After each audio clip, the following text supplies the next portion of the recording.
Bonjour les autorités, bonjour tous les chefs traditionnels, bonjour monsieur et madame d'être là aujourd'hui. Vous savez, j'ai le calme un truc parce que je ne sais pas comment ça devait se passer aujourd'hui. Je ne devais pas être devant vous en parlant de mon frère dans le passé. On devait être ici aujourd'hui pour célébrer parce que Landry déjà, lui et moi ça a mal commencé parce que Landry je le connais depuis 2001. On était tout jeunes, lui il était à Nancy, moi je jouais au restaurant à l'époque.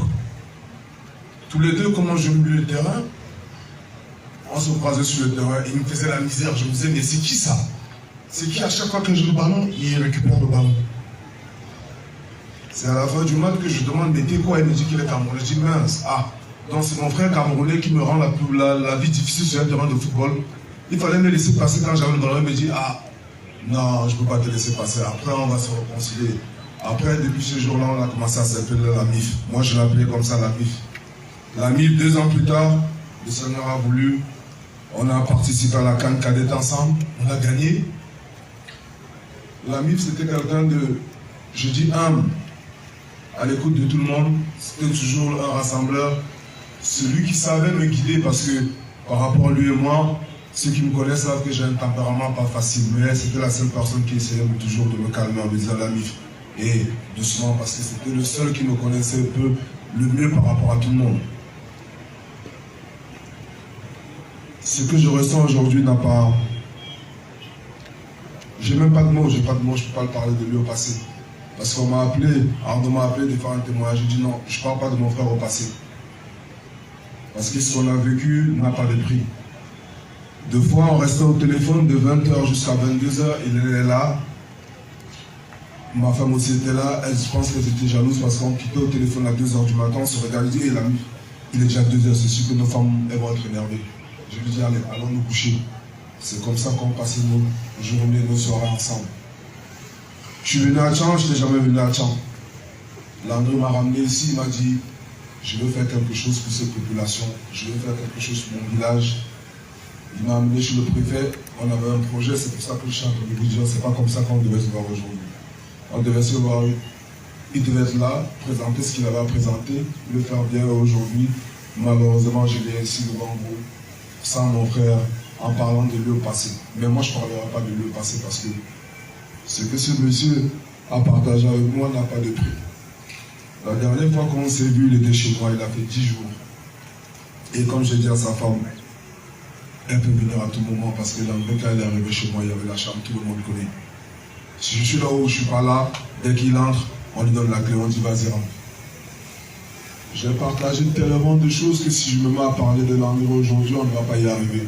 La seule chose que je vais dire à mon frère, c'est que ce que tu m'as fait n'a pas de prix parce que lorsque j'ai appris ce jour, on devait se retrouver sur Douala. À la veille, il m'appelle, je n'arrive pas parce que le réseau aussi au pays est compliqué. On s'appelle, on arrive à s'entendre. Je dis, bon, ok, quand tu arrives, fais-moi signe. Le matin à 11h, j'étais prêt à rentrer, prendre mes affaires. J'ai fait mes affaires pour partir sur Douala parce qu'on avait rendez-vous. C'est Makoum qui m'appelle, qui me dit, Landry a un accident. Je dis, comment c'est un accident? Je dis, non. Il me dit, Landry a un accident. Donc je prends mon téléphone, je l'appelle. Le téléphone ne passe pas. Après, il y a un de mes employés qui travaille, qui s'occupe souvent de Landry quand elle est là. Je lui dis, appelle ton numéro du Cameroun, rappelle un peu le numéro du Cameroun de Landry. Quand je l'appelle, j'ai le morguier qui me dit, effectivement, c'est moi qui ai le téléphone de Landry, il n'est plus là. Donc je prends la voiture, je roule, tout le monde de chez moi avait peur, on disait non, il ne faut pas conduire. Je dis non, je ne peux pas, c'est mon frère, je ne peux pas l'abandonner. Quand j'arrive, je le vois coucher. Je dis la MIF, je le regarde, la MIF, tu fais quoi? Je regarde, il ne me parle pas, je dis ah, ça y est. La MIF, je ne reverrai plus jamais. La MIF, tout ce qu'on a produit ensemble, tout ce qu'on a fait ensemble, on a grandi ensemble. On n'avait pas d'enfants, on a grandi avec les enfants ensemble. On a conçu ensemble. On joue au même poste ensemble, mais on s'aimait. Je dis, ce que j'ai dans le cœur n'a pas de prix par rapport à lui. Je n'ai pas besoin de parler ou de dire quoi que ce soit. Ce qui est là est là. Mais elle est partie, je n'ai pas de force. Je suis désolé si je suis lent, mais c'est comme ça. Je suis désolé. C'est ce moment que je peux lui donner. Il dit que je l'aime fort et qu'il va manquer à sa femme. Parce que sa femme aussi, je sais l'importance qu'elle avait à ses yeux, sa femme et ses enfants. C'était tout pour lui.